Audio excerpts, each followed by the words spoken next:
তুমি জান্নাতের কোন দরজা দিয়ে যেতে চাও কমেন্টে অবশ্যই জানাও। জান্নাতের 8টি দরজা আছে। প্রথম দরজা বাব আল জিকির। এই দরজা দিয়ে সেই সব মুসলমান প্রবেশ করবে যারা আল্লাহর জিকির করে।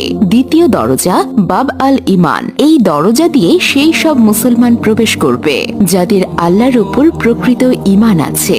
তৃতীয় দরজা বাব আল কাজিমিন। এই দরজা দিয়ে সেই সব মুসলমান প্রবেশ করবে যারা রাগকে নিয়ন্ত্রণ করতে পারে এবং অন্যদের ক্ষমা করে। চতুর্থ দরজা আল হজ।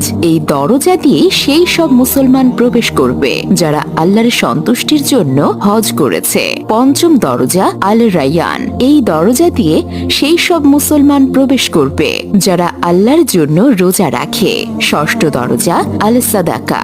এই দরজা দিয়ে সেই সব মুসলমান প্রবেশ করবে যারা আল্লাহ তাআলার সন্তুষ্টির জন্য দান খয়রাত করে। সপ্তম দরজা আল জিহাদ। এই দরজা দিয়ে সেই সব মুসলমান প্রবেশ করবে যারা আল্লাহর রাস্তায় জিহাদ করে। অষ্টম দরজা আল সালাত। এই দরজা দিয়ে সেই সব মুসলমান প্রবেশ করবে যারা নামাজের ব্যাপারে নিয়মিত ছিল।